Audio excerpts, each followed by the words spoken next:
시청자 여러분 안녕하십니까? 1월 11일 목요일 굿모닝 YTN 1부 시작합니다. 먼저 주요 뉴스 보고 오겠습니다.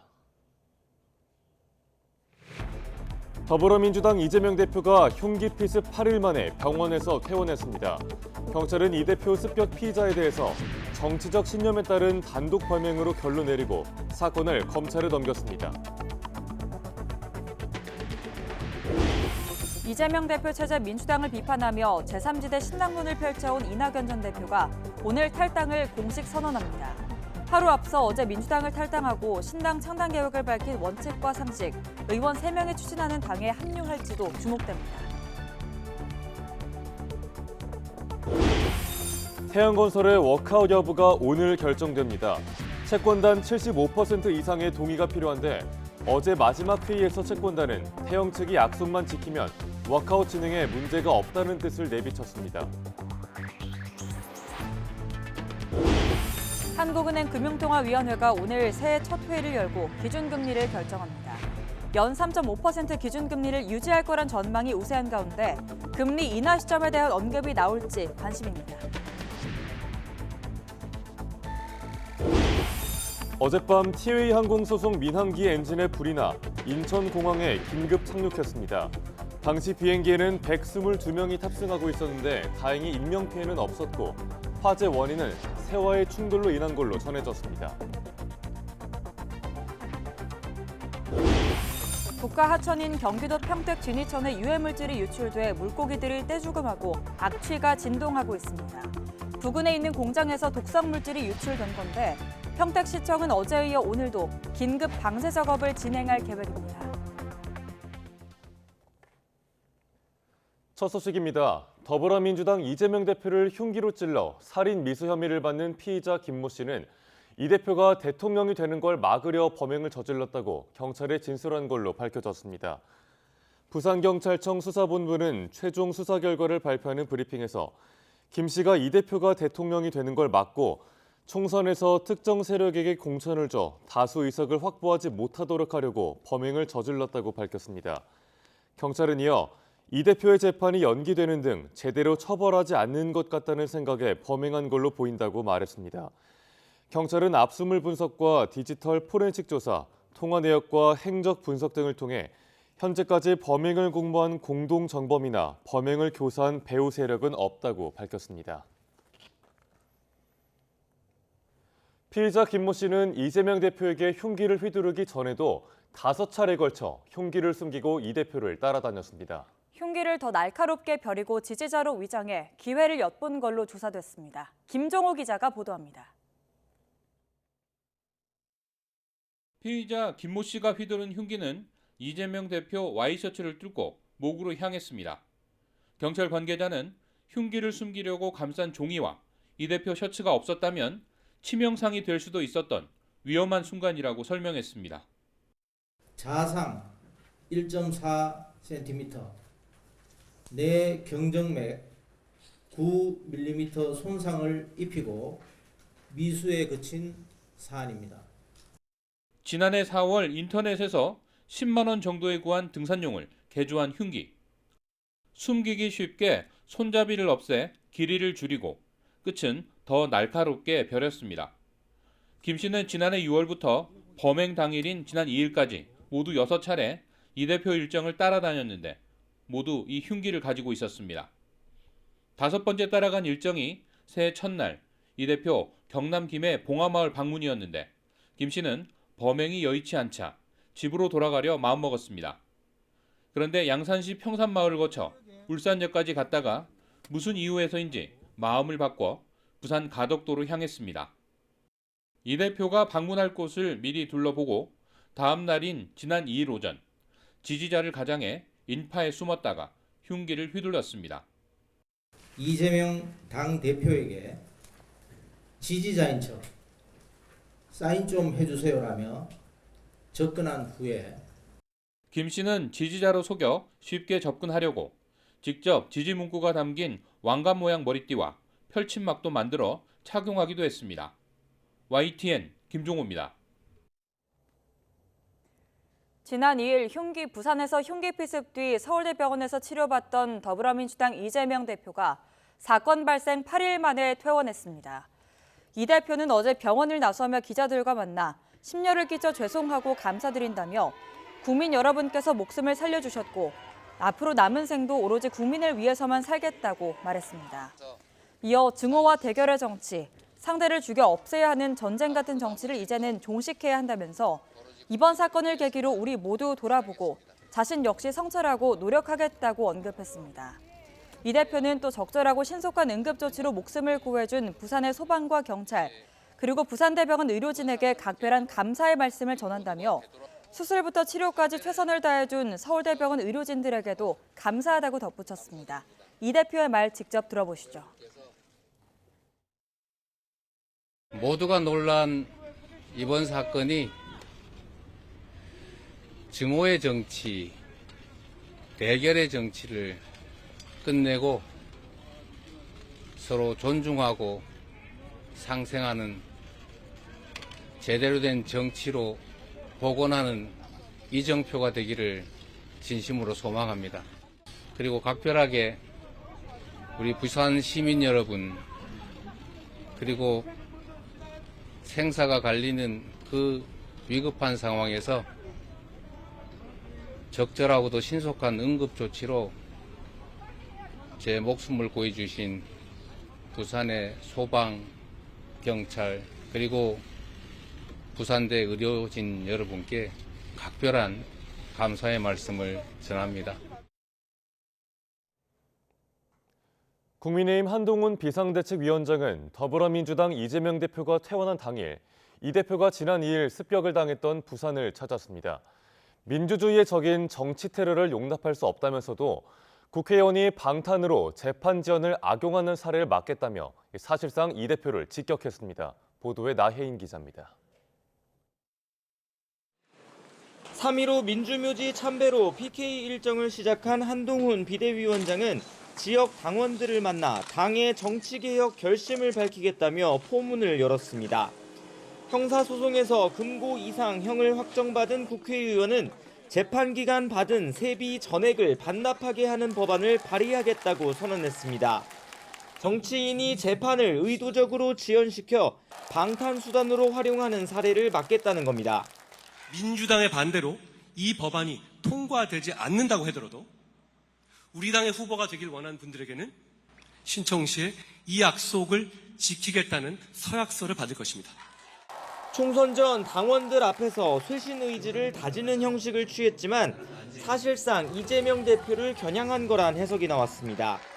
다시는 이런 테러가 반복돼선 안 된다면서도 이 대표의 서울 이송 과정에서 불거진 논란엔 건설적인 논의를 이어갈 지점이 있다며 뼈있는 말을 보탰습니다.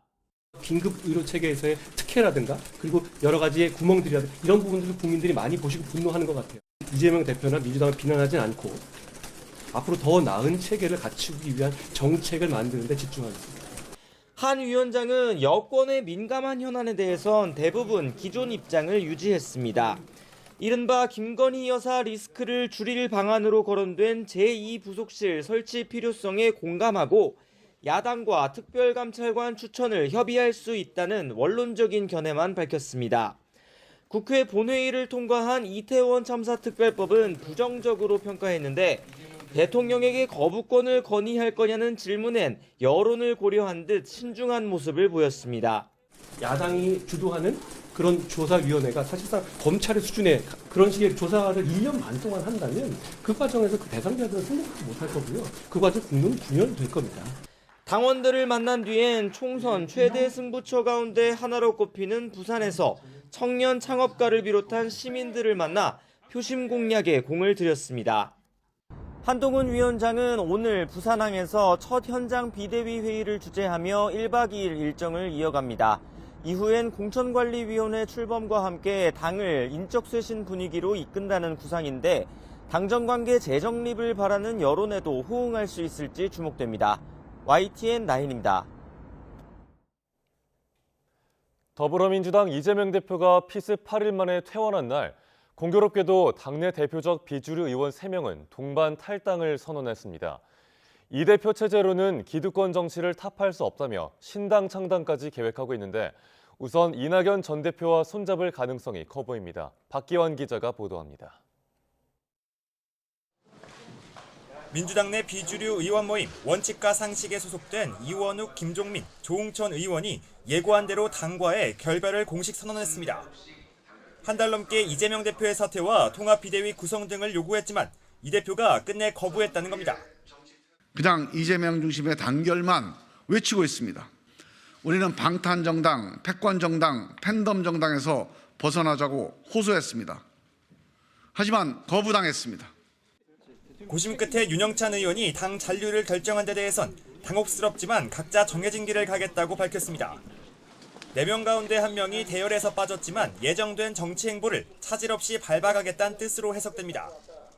실제로 민주당 탈당파 3위는 이재명 대표와 윤석열 대통령을 싸잡아 비판하며 신당 창당 의지를 강조했습니다. 조만간 구체적인 계획을 내놓을 거라며 오늘 탈당을 예고한 이낙연 전 대표에게 먼저 손을 내밀었습니다. 자기 기득권을 내려놓을 각오가 되어 있다면 모든 세력과 연대하고 연합할 것입니다. 정치개혁의 주체를 재구성하겠습니다. 민주당이란 같은 뿌리를 두고 있는 이낙연 전 대표 측 역시 탈당파가 추진하는 신당에 합류할 가능성까지 열어두며 화답했습니다. 최소한 우리가 인식을 같이 하는 지금 상황에 대해서 같이 개탄하고 걱정하는 이런 입장에 있는 사람들은 하나로 하리라고 믿고 또 그렇게 기대하고 있습니다. 이재명 대표 퇴원 당일 이뤄진 비주류 의원들의 이별 통보에 친명계에선 날선 반응들이 쏟아졌습니다. 탈당파들의 관심은 오직 권력과 공천뿐이라며 민주당의 이름을 더럽히지 말고 정계 은퇴를 선언하라고 목소리를 높였습니다. 당 지도부는 일단 통합을 강조하며 이낙연 전 대표에 대한 막판 설득 작업과 함께 탈당 후폭풍을 최소화하는 데 주력하는 분위기입니다. 당에서 함께 뭔가 변화도 만들고 필요하면 우리 당이 어떻게 나가기 좋을지를 같이 고민할 수 있다고 저는 생각을 합니다. 그런 방법이 훨씬 더 좋고. 민주당 탈당파 의원들은 이낙연 전 대표는 물론 이준석 전 국민의힘 대표 등 다른 제3지대 인사들과의 연대를 타진할 것으로 보입니다. 거대 양당에 맞서 최대한 영향력을 키우겠다는 건데 이 과정에서 각 세력에 밀고 당기는 줄다리기도 본격화할 것으로 전망됩니다. YTN 박견입니다. 이재명 대표 체제의 민주당을 비판하며 제3지대 신당론을 펼쳐온 이낙연 전 대표가 오늘 탈당을 공식 선언합니다. 이 전 대표는 오늘 국회에서 고별 기자회견을 열고 민주당원들에게 23년 동안 몸담아온 당을 떠나는 데 대한 용서를 구하고 향후 계획을 밝힐 계획입니다. 이 전 대표 측 관계자는 한국 정치의 구조적 문제를 지적하면서 탈당의 이유를 설명하는 자리가 될 거라며 설 명절 전까지 창당 작업을 마무리하겠다고 설명했습니다. 지난달부터 창당 실무 작업을 진행해온 이 전 대표가 하루 앞선 어제 민주당을 탈당하고 신당 창당 계획을 밝힌 원칙과 상식 의원 3명이 추진하는 당에 합류할지도 주목됩니다. 더불어민주당의 현근택 민주연구원 부원장의 지역 정치인 여성 비서 성희롱 논란에 대한 윤리감찰에 착수한 가운데 당 안팎에선 이재명 대표 사당화 논쟁이 다시 불붙고 있습니다. 친명계의 좌장으로 불리는 정성호 의원이 이 대표와 따로 현 부원장의 징계 수위를 논의한 사실이 드러났기 때문인데 총선 공천심사 맞물려 적잖은 파장이 일고 있습니다. 보도에 손여정 기자입니다. 이재명 대표가 병원에 있던 지난 9일 국회 본회의장에서 찍힌 정성호 의원의 휴대전화 화면입니다. 현근택은 어느 정도로 할까요?라고 이 대표가 문자로 묻자 정 의원은 당직 자격 정지는 돼야 한다. 컷오프 대상이란 취지로 답합니다. 바로 이어 이 대표는 너무 심한 게 아니냐고 되물었고 정 의원은 그러면 엄중 경고, 큰 의미는 없다며 애초 자신이 생각했던 수위를 낮춥니다. 대표적 친명 인사로 꼽히는 현근택 민주연구원 부원장이 최근 지역 정치인의 여성 비서에게 성희롱성 발언을 했다는 논란이 불거지자 두 사람이 징계 문제에 대한 의견을 나눈 겁니다. 당장 당 안팎에선 공식 당직은 물론 윤리감찰 관련 업무도 맡고 있지 않은 정 의원이 이 대표와 이런 사안을 논의한 건 부적절하다는 지적이 제기됐습니다. 지도부는 다양한 의견 수렴 과정일 뿐 실제 징계엔 영향을 미치지 못할 거라며 수습에 나섰지만 당직을 맡지 않은 다른 의원님들하고 상의를 많이 합니다. 의견을 수렴하는 과정이라고 저는 생각을 합니다. 그것이 그 윤리감찰단의 그 결론을 내는데 어떠한 영향을 미치지 않을 것으로. 당의 징계 시스템을 무시한 행태이자 이재명 사당와의 증거라는 불만이 터져 나왔습니다. 지도부에 소속된 한 의원조차 이 대표가 정 의원의 의견을 구할 거란 건 예상했지만 눈으로 확인돼 놀라웠다며 술렁이는 내부 기류를 부인하진 않았습니다. 이재명 대표 체제를 비판하며 탈당을 선언한 비주류 의원들은 이른바 비공식 라인의 당무 논의를 공개적으로 저격하기도 했습니다. 사적인 관계에서 후보자나 당원에 대한 징계 수위까지 논의된다라고 하는 것은 이건 공당으로서는 있을 수가 없는 얘기입니다. 완전 사당화되지 않은 정당이라고 한다면은 국민의힘은 한 발 더 나가 이재명 대표가 병원에서까지 측근을 챙기고 친명 핵심의 공천 컷오프를 막았다며 민주당 내 불만의 목소리를 자극했습니다. 공적 결정 과정이 아니라 대표와 측근 간 벌어지는 짬짬이 징계는 당의 정상적 시스템이 무너졌고 민주당이 내부 자정 기능을 상실했다는 것만 증명합니다. 정치권에선 태어난 이재명 대표가 이번 논란을 의식해 현 부원장에 대한 징계 수위를 오히려 높일 수밖에 없을 거란 관측을 내놓고 있습니다. 하지만 비명계 지역구에 대한 친명계의 도전, 이른바 자객공천 우려가 제기되는 상황에서 비주류의 시선은 오히려 공정한 공천 심사가 가능할지에 쏠린 모습입니다. YTN 손유정입니다. 세계 최대의 IT 전자박람회인 CES가 빠르게 발전하는 인공지능 기술을 화두로 성대한 막을 올렸습니다. 전 세계에서 몰려든 관람객들은 기대감을 안고 첨단 기술의 미래를 경험하기 위한 여정을 시작했습니다. 홍상희 기자가 보도합니다. 수많은 인파가 전시장 주변에 구름대처럼 몰렸습니다. 카운트다운이 시작되고 환호성과 함께 세계 최대의 IT 전자박람회 CES가 막을 올렸습니다. 전 세계에서 모인 관람객들로 전시장 안은 금세 발 디딜 틈 없이 들어찼습니다. 첨단 기술을 한 발 앞서 만난다는 기대와 설렘에 관람객들은 흥분을 감추지 못합니다. It's my second year, so excited to be here. This is the first day I get to be here on the first day, which is crazy because it's so much more high energy today. 특히 한국 기업들의 부스는 시작부터 문전성시를 이루며 어느 때보다 높은 관심을 받았습니다. 눈과 귀를 사로잡는 가까운 미래의 기술이 관람객들의 발걸음을 붙잡습니다. Oh my God, that's cool. That's hard to do. That's impossible, right? So you're talking about like the transparent TV type thing, right? The glass, yeah. That's impressive. I didn't think we were that far ahead, so that's really cool. 올해 CES의 핵심은 인공지능, AI. 모든 부스마다 인공지능을 활용한 신제품과 미래 청사진을 공개했습니다. 기업 총수들도 첫날부터 다른 기업의 전시를 분주히 둘러보며 산업계 흐름을 파악하는 데 집중했습니다. 올해 CES에는 엔데믹 이후 최대 규모인 13만 명이 방문해 눈앞으로 다가온 첨단 기술의 미래를 먼저 경험할 전망입니다. YTN 홍상입니다. 태양건설의 워크아웃 여부 결정을 하루 앞두고 산업은행과 5대 은행 등 주요 채권단이 다시 모였습니다. 태영 측도 참석해서 직접 설득에 나섰는데 채권단이 공감하면서 워크아웃 가능성이 유력해졌습니다. 이영원 기자가 보도합니다. 태영건설 워크아웃 여부 결정을 하루 앞두고 주요 채권단이 다시 모였습니다. 이번 회의에는 주채권은행인 산업은행과 5대 은행은 물론 이금융권까지 대거 참석했습니다. 이들을 상대로 태영그룹 관계자들이 직접 워크아웃 동의를 호소했는데 분위기는 우호적이었던 것으로 파악됐습니다.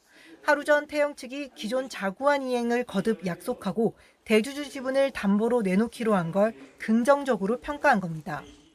부족할 경우에는 지주회사인 TY홀딩스와 SBS 주식도 담보로 해서 태영건설을 꼭 살려내겠습니다. 회의가 끝난 뒤 채권단은 태영 측이 약속만 지키면 워크아웃 진행에 문제가 없다는 뜻을 내비쳤습니다. 자구 계획이 그대로 지켜지면 워크아웃 개시와 이후 실사, 기업 개선 계획 수립 작업이 원활하게 진행될 수 있다는데 공감대를 이뤘다고 밝힌 겁니다.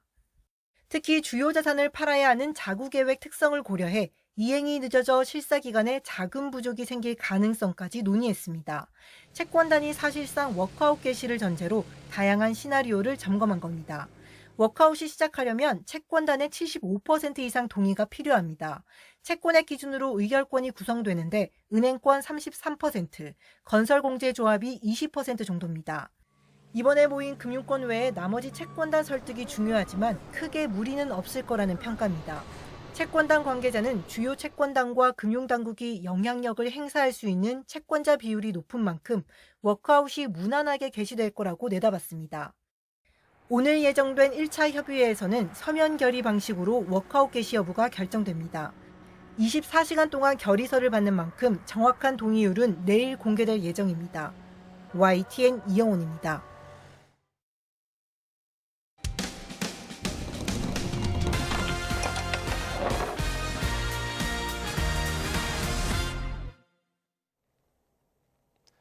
새벽 시간 고열에 시달리는 3살 아이를 데리고 응급실을 찾았다가 소아청소년과 전문의가 없어 진료를 받지 못했다는 제보가 YTN에 들어왔습니다.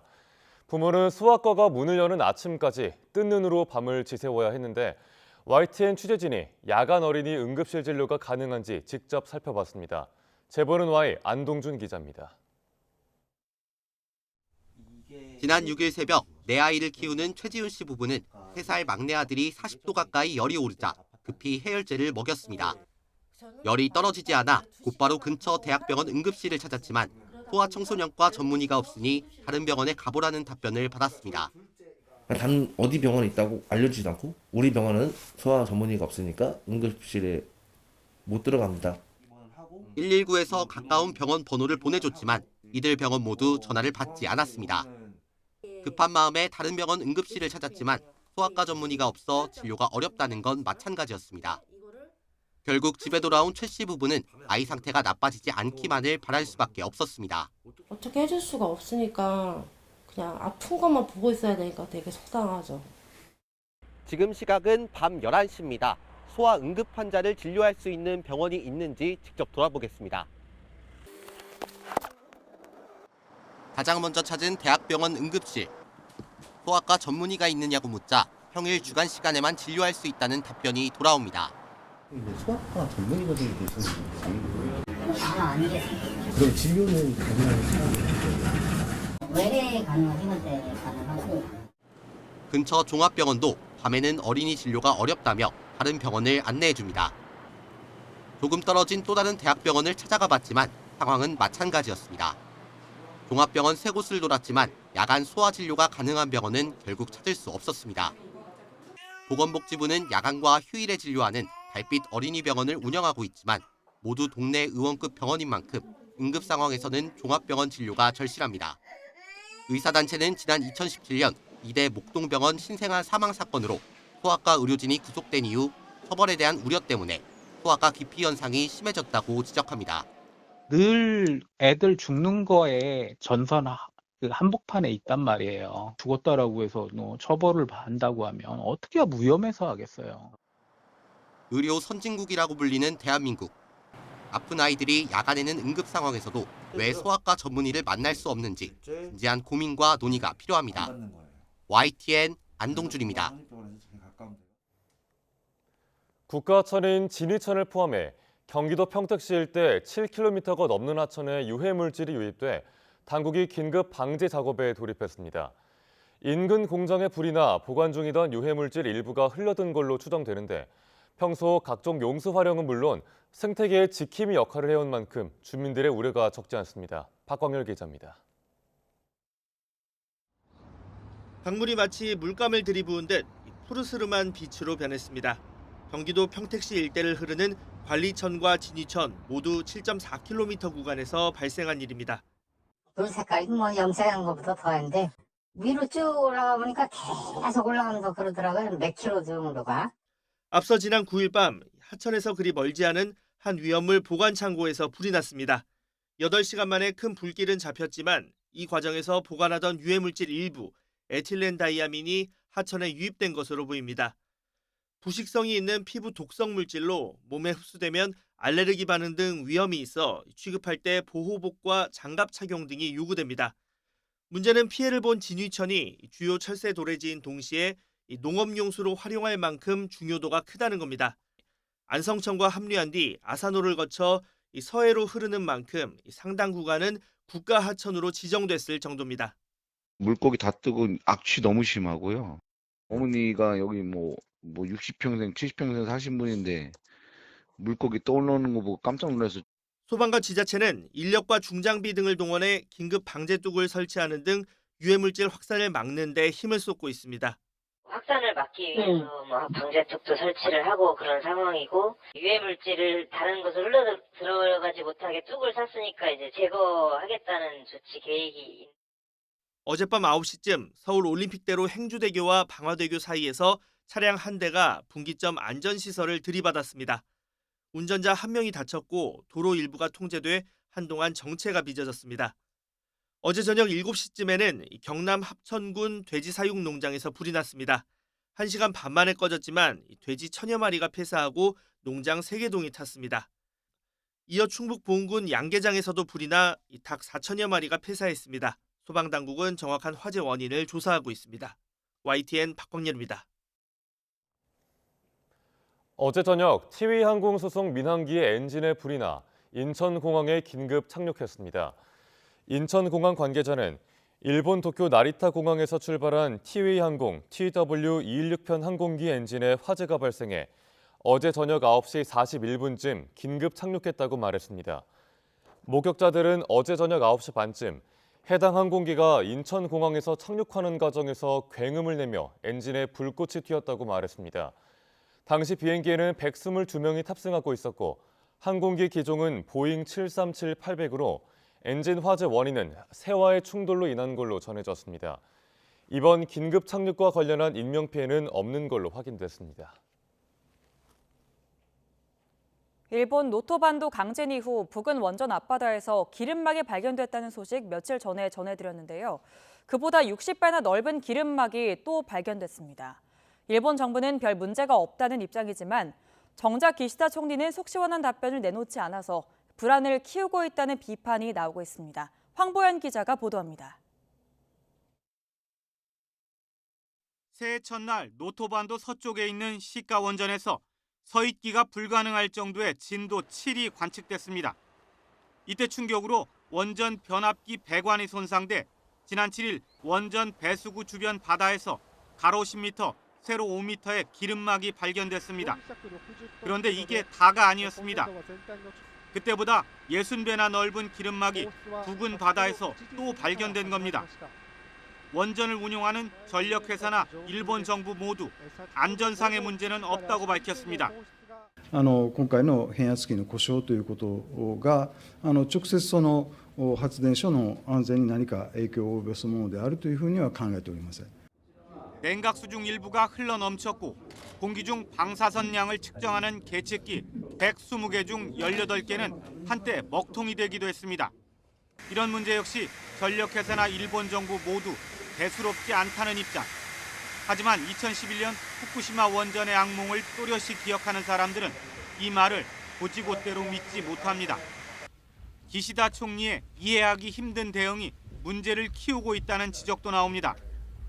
지난 4일 진행된 연두 기자회견 모습입니다. 40분이 지나 회견을 마무리하려 하자 한 기자가 원전 질문도 받아달라고 요구합니다. 以上をもちまして岸田内閣総理大臣の令和6年年頭記者会見を 사회자가 시간이 없다며 회견 종료를 재촉하자 노골적인 불만이 터져 나오지만 기시다 총리는 그저 묵묵부답입니다. いただきます。大変恐縮ですが、現在挙手いただいている方につきまして 취임 일성으로 열린 귀를 강조한 기시다 총리가 원전에 대해선 유독 귀를 닫고 있다는 비판이 확산하는 가운데 시카 원전에 대한 일본 내 불안감은 쉽사리 사그라지지 않고 있습니다. YTN 황보열입니다.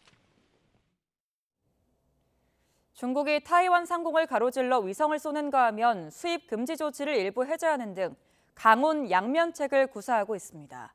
이틀 앞으로 다가온 타이완 대선에서 양안 경제 국면에 대한 피로감을 부각하면서 친중 성향으로 정권 교체를 유도하려는 시도로 보입니다. 베이징 강정규 특파원이 보도합니다. 총통 선거를 나흘 앞두고 중국이 발사한 천문위성 타이완 남부 상공을 가로질렀습니다. 중국에서 날아드는 기상 관측 풍선처럼 타이완 표심에 영향을 주려는 인지전입니다. 마침 타이완 외교부장의 외신 기자회견 중에 울려 퍼진 방공 경보.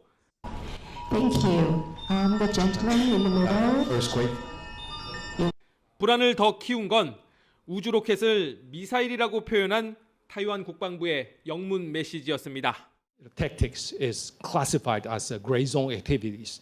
Continue to remind the people here in Taiwan that there's a danger of war in between Taiwan and China. 전투기와 군함을 동원한 중국군의 무력 시위는 오히려 일상적 수준으로 수위를 조절하고 있습니다. 民进党当局故意炒作所谓大陆军事威胁，渲染紧张气氛，完全是为了谋取选举利益。 반중 정서가 팽배했던 4년 전 대선과 달리 이번엔 양안 관계 개선을 원하는 표심도 만만치 않습니다. 중국이 타이완과 가까운 푸젠성에 양안 융합발전 시범구 계획을 잇따라 내놓는 배경입니다.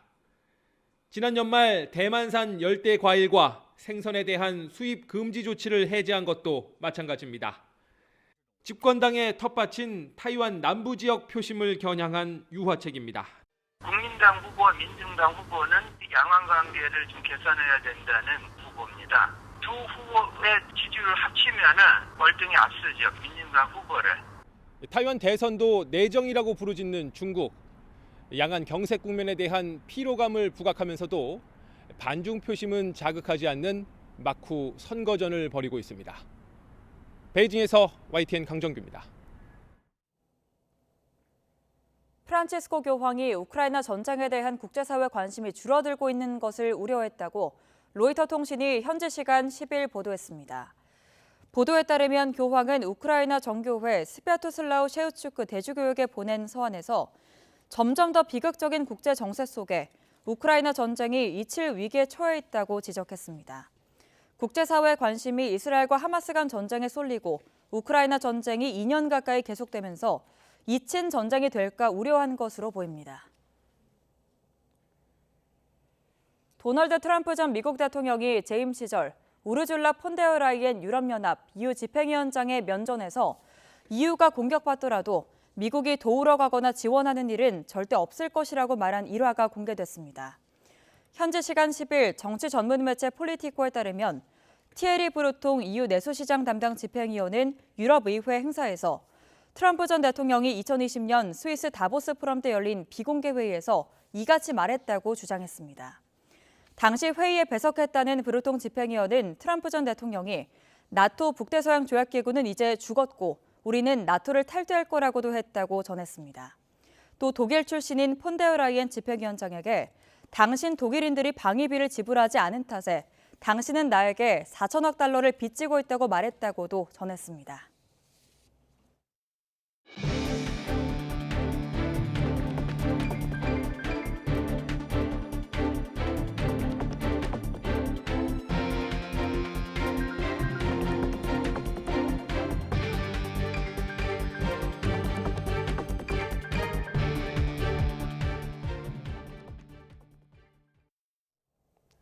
부산에서 흉기에 피습된 뒤 서울대 병원에서 치료받던 더불어민주당 이재명 대표가 사건 발생 8일 만에 퇴원했습니다. 병원을 나서며 상대를 죽여 없애야 하는 전쟁 같은 정치를 끝내야 한다고 강조했습니다. 김경수 기자가 보도합니다. 지난 2일 부산에서 60대 남성이 휘두른 흉기에 목을 다쳐 입원했던 이재명 대표가 8일 만에 병실 밖으로 모습을 드러냈습니다. 혈관 재건 수술 후유증과 감염 우려로 가족 외에는 접견을 자제했던 이 대표는 직접 퇴원 소감을 밝혔습니다. 우리 국민 여러분께서 살려주신 목숨이라 앞으로 남은 생도 오로지 국민들을 위해서만 살겠습니다. 자신도 성찰하겠다며 이제 증오와 대결의 정치를 끝내고 서로 존중하고 타협하는 정치를 복원하자고 제안했습니다. 이제 증오하고 죽이는 이런 전쟁 같은 정치, 이번 사건을 계기로 사라지면 좋겠습니다. 경찰과 소방, 부산대병원 의료진, 그리고 서울대병원 의료진은 따로 거론하며 감사의 뜻을 전했는데 적절하고도 신속한 응급조치로 제 목숨을 구해주신 부산의 소방, 경찰, 그리고 부산대 의료진 여러분께 각별한 감사의 말씀을 전합니다. 사건 당일 헬기를 타고 서울로 이송되며 불거진 지역 의료 무시, 특혜 논란을 의식한 것으로 풀이됩니다.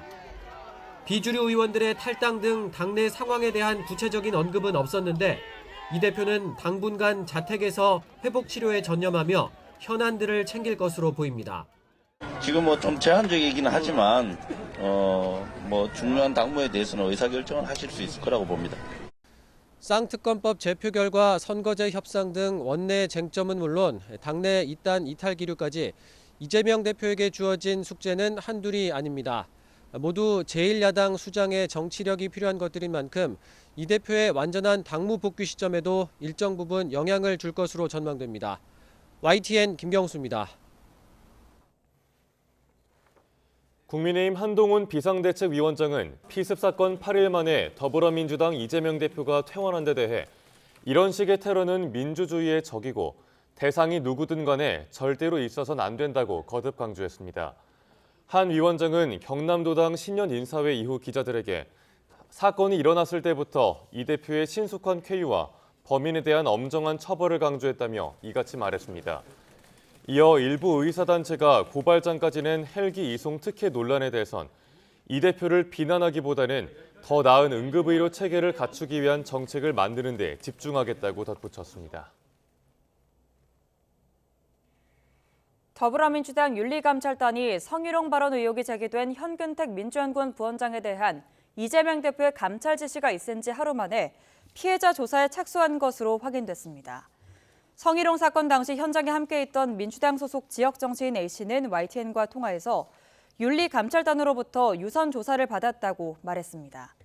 이어 피해자인 여성 수행원 B씨 역시 서울 여의도 인근에서 윤리감찰단을 만나 당시 상황과 경위 등을 진술한 것으로 확인됐다고 덧붙였습니다. 앞서 B씨는 술자리에서 현 부원장으로부터 A씨와 부부 사이냐, 같이 사는 것 아니냐는 등의 성희롱성 발언을 들었다고 주장해 논란이 불거졌습니다.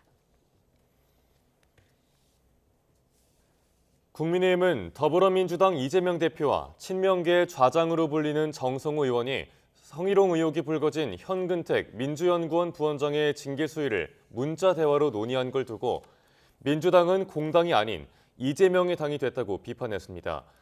신주호 상근 부대변인은 논평에서 이 대표의 문제는 병상에서까지 측근을 챙기고 친 이재명계의 핵심을 향한 컷오프는 안 된다는 사실상의 가이드라인을 내린 것과 다름없다며 이같이 밝혔습니다.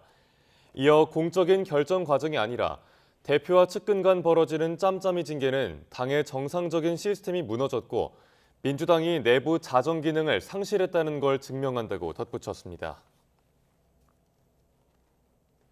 윤석열 대통령에게 연일 날을 세우고 있는 이상윤 검사장의 총선 출마 사례, 전북 전주 을 지역구가 한마디로 발칵 뒤집혔습니다. 아직 총선 출마는커녕 민주당 입당 여부조차 확정되지 않았는데도 다른 예비 후보들이 전략 공천은 안 된다며 이 검사장을 견제하고 있습니다. 김민성 기자가 보도합니다.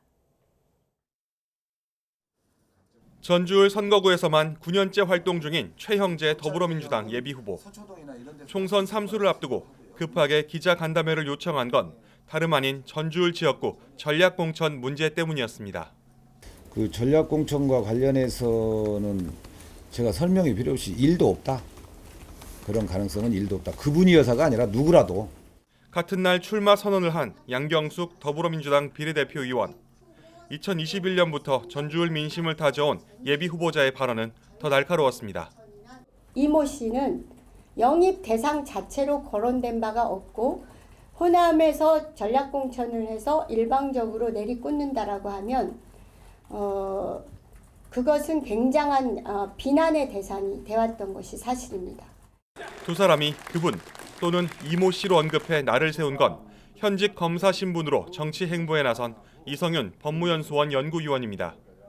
전날 저녁 전주에서 열린 출판 기념회. 정작 이검 사장은 여권과 검찰에 대한 공세에 집중할 뿐 총선 출마에 대한 질문에는 모든 가능성이 열려 있다며 최대한 말을 아끼는 모습이었습니다. 맞습니다. 한 줌도 안 되는 사단이 이렇게 나라를 설치고 있는 거고 조만간 정리가 될 겁니다. 이검 사장이 전주을에서 경선에 나서거나 경선을 건너뛰고 전략공천 될 수 있다는 추측만 무성한 상황. 그래서 짐을 풀기도 전에 견제구가 잇따르는 겁니다. 지난 총선 당 경선에서 이상직 전 의원에게 패했던 이덕춘 변호사도 이검 사장 전략공천은 적절치 않은 판단이라는 입장입니다. 호남에 전략공천을 한다는 것은 결국은 기득권 챙기기로 비칠 수 있어서 그거는 바람직하지 않기 때문에 이들 말고도 고종윤, 박진만, 성치두 예비후보 등도 뛰어들어 민주당 전주을 경선은 이미 포화의 포화 상태. 본선에 가더라도 현역인 강성희 진보당 의원과 정운천 국민의힘 비례대표 의원 등 쟁쟁한 경쟁자들과 최소 3파전을 벌여야 하는 만큼 민주당 전주을 예비후보들이 가야 할 길은 그 어느 때보다 멀고도 험해 보입니다. YTN 김민성입니다. 1월 11일 목요일 미리 보는 오늘입니다. 오늘 국회 정보위원회는 조태용 국정원장 후보자 인사청문회를 진행합니다. 청문회에서 여당은 조 후보자가 외교요직을 두루 거친 정통 외교관 출신으로 이번 정부 주미대사와 국가안보실장을 거친 만큼 현 정부의 외교를 책임질 적임자라는 점을 부각할 예정입니다. 반면 야당은 후보자가 음주운전으로 벌금형을 받고도 징계를 받지 않은 점과 미국 정유사의 국내 자회사로부터 주택 임대 수익을 받았다는 의혹 등의 해명을 요구하며 공세에 나설 전망입니다. 이재명 대표 체제의 민주당을 비판하며 제3지대 신당론을 펼쳐온 이낙연 전 대표가 오늘 탈당을 공식 선언합니다. 오늘 이 전 대표는 국회에서 고별 기자회견을 열고 당원들에게 23년간 몸담은 당을 떠나는 데 용서를 구하며 앞으로의 계획을 밝힐 예정입니다. 이 전 대표 측 관계자는 우리나라 정치의 구조적인 문제를 지적하면서 탈당의 이유를 설명하는 자리가 될 거라면서 설 명절 전까지 창당을 마무리하겠다고 설명했습니다. 한국은행 금융통화위원회는 오늘 오전에 회의를 열어서 2024년에 첫 기준금리를 결정합니다. 오늘 금통위는 기준금리를 현재와 같은 3.5%로 동결할 전망인데요. 이렇게 되면 작년 1월에 연 3.25에서 3.5%로 올린 이후 8차례 연속으로 동결을 이어가게 됩니다. 옥시에 이어서 두 번째로 많은 가습기 살균제 피해자가 신고된 가습기 메이트를 만들고 판매한 업체 관계자들의 2심 선고가 오늘 나옵니다. 오늘 서울고등법원은 업무상 과실치사 혐의 등으로 기소된 홍지호 전 SK케미칼 대표와 안용찬 전 애경산업 대표 등 13명의 선고 공판을 진행할 예정입니다. 재작년에 1심 재판부는 지금까지 연구를 종합해볼 때 가습기 메이트의 원료가 폐 질환이나 천식을 일으키거나 악화시켰다고 볼 증거가 부족하다면서 무죄를 선고한 바 있습니다. 지금까지 미리 보는 오늘이었습니다. AI 자율주행과 친환경을 앞세운 미래차의 등장은 IT와 전자박람회였던 CES를 모빌리티쇼로 바꾸고 있습니다. 자동차의 한계를 넘어 진화를 거듭하는 이동수단의 현재와 미래를 김태민 기자가 만나봤습니다. 현대차 그룹의 독립법인 슈퍼널이 CES 개막과 함께 새로운 도시명 항공수단을 공개했습니다. Today, it's not uncommon that a 20-mile urban journey by car can turn into more than an hour in traffic. With AAM, the same journey can be accomplished in just minutes. 최대 500m 높이에서 시속 200km로 꽉 막힌 도심하늘을 누빌 수 있는 날이 가까운 미래로 성큼 다가온 겁니다. 이번 CES에서 선보인 차세대 도시명 항공기는 이렇게 프로펠러 방향을 90도로 바꿀 수 있어 비행 효율이 크게 향상됐습니다. 기존 자동차들은 인공지능 기술을 접목한 소프트웨어 중심 이동수단으로의 진화를 예고했습니다. 자동차 스스로 외부 조건을 실시간 분석해 안전성을 높이고 수소 에너지 등을 활용한 친환경 기술은 강화할 계획입니다. 저희 때가 아니고 저희 후대를 위해서 준비해 놓는 것이 맞다고 생각합니다. 우리가 안전을 위해서 그리고 IT를 많이 접목시킨 것이기 때문에 갈 길이 멀다고 생각하고 있습니다. 내연기관에서 벗어나 목적에 맞도록 자유롭게 외형을 바꾸는 목적 기반 이동수단의 등장 역시 많은 관심을 받았습니다. 자동차가 이른바 바퀴 달린 스마트폰으로 진화하면서 CES는 그야말로 모빌리티 기업들의 전성시대를 맞이했습니다. 무한한 가능성을 보여주는 이동수단의 미래가 전시회를 찾은 관람객들을 그 어느 때보다 즐겁게 하고 있습니다. YTN 김태민입니다. 정부가 지은 지 30년이 지난 아파트는 안전진단 없이 곧바로 재건축할 수 있도록 절차를 대폭 간소화하기로 했습니다. 또 소형주택 세금 부담을 대폭 완화하고 공공주택 공급도 획기적으로 늘리기로 했습니다. 윤혜리 기자입니다. 정부가 오래된 단지의 재건축과 재개발 규제를 대폭 완화합니다. 윤석열 대통령은 주택부문 민생토론회를 열어 관련 규제를 확 풀겠다고 강조했습니다. 우리 정부는 재개발, 재건축에 관한 규제를 아주 확 풀어버리겠습니다. 30년 이상 노후화된 주택은 안전진단 없이 바로 재건축에 착수할 수 있도록 하겠습니다. 재개발 문턱은 낮아집니다. 지금까진 지은 지 30년 이상 된 건축물이 전체 부지의 3분의 2 이상이어야 재개발에 착수할 수 있었지만 이 조건을 60%로 낮추기로 했습니다.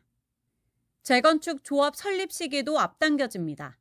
30년이 넘은 아파트 단지는 정비구역으로 지정되지 않아도 추진위원회를 구성할 수 있게 됩니다. 이런 패스트트랙 절차를 활용하면 짧게는 3년, 길게는 6년까지 단축됩니다. 이번 규제 완화로 오는 2027년까지 전국에서 95만 가구가 정비 사업에 착수할 수 있을 것으로 기대됩니다. 특히 정부는 올해 1기 신도시 선도지구를 지정해 임기 내 첫 착공, 오는 2030년 첫 입주를 목표로 제시했습니다. 빌라와 오피스텔 공급 활성화 대책도 내놨습니다. 앞으로 2년 동안 소형 주택을 살 때 각종 세제 혜택을 주기로 했습니다. 지방의 준공 후 미분양 문제 해소를 위해 악성 미분양 주택을 살 때도 같은 혜택을 적용해 줍니다. 또 공급 불안을 잠재우기 위해 그린벨트 해제와 용적률 상향 등을 통해 공공주택 공급을 획기적으로 늘리기로 했습니다. 금년 중에 공공주택은 연내 13만 호가 인허가 받을 수 있도록 하고요. 신규 택지도 소득권을 중심으로 해서 약 2만 호 정도의 신규 택지를 새롭게 찾아내겠습니다. 정부는 건설 사업장에 자금이 원활하게 조달될 수 있도록 공적 PF 대출 보증 25조 원을 공급하고 건설 투자에 19조 원이 넘는 예산을 올해 1분기 집중적으로 투입할 계획입니다. 건설업계는 얼어붙은 부동산 시장에 활기를 더할 정책이라며 반색했습니다. 하지만 일각에서는 동시다발적인 대규모 재정비 사업으로 전월세 급등과 이주 대란이 우려된다는 목소리도 나옵니다. YTN 윤혜리입니다. 주민등록 인구 통계를 집계한 뒤 처음으로 70대 이상 인구가 20대보다 많아졌습니다. 1인 세대 중에서도 70대 이상이 가장 많았습니다. 최기성 기자입니다. 행정안전부가 발표한 2023년 말 기준 주민등록 인구 통계를 보면 70대 이상 인구는 631만 9천여 명입니다. 619만 7천여 명을 기록한 20대 인구보다 10만 명 넘게 많습니다. 2022년까지만 해도 20대 인구는 641만여 명으로 608만여 명이던 70대 이상 인구보다 많았는데 처음으로 뒤바뀐 겁니다. 주민등록 인구 통계 집계 이래 처음으로 70대 이상 인구가 20대 인구를 추월했습니다. 건강에 대한 관심이 높아지고 의료기술이 발달함에 따라 고령 인구가 증가한 게 주요한 원인이라고 봅니다. 지난해 12월 기준 1인 세대도 993만 5천여 세대로 1000만 세대에 육박하는 것으로 나타났습니다. 1인 세대를 연령대별로 살펴보면 70대 이상이 195만여 세대, 전체의 19.66%로 가장 높은 비중을 차지했습니다. 이처럼 고령화뿐 아니라 저출산도 이어지면서 인구 감소 흐름도 계속되고 있습니다. 사상 처음으로 주민등록 인구가 줄어든 지난 2020년부터 4년 연속 하향 곡선을 그리고 있는 겁니다. 초등학교 입학 예정 인구도 36만 4천여 명으로 통계 집계 뒤 처음으로 30만 명대를 기록했습니다. 정부는 인구 감소 위기를 극복하기 위해 체류형 인구 개념인 생활인구를 활용하는 방안 등을 마련하겠다고 밝혔습니다. YTN 최기성입니다. 지난해 LPGA 투어 첫 우승과 함께 신인상을 차지했던 유혜란이 올 시즌 목표를 메이저 대회 우승으로 잡았습니다. 시즌 개막전 출전을 위해 출국을 앞두고 있는 유혜란 선수를 김상익 기자가 만났습니다. 항저우 아시안게임이 한창이던 지난해 10월 추석 연휴 기간 LPGA 투어 20번째 출전 경기만에 생애 첫 우승이 찾아왔습니다.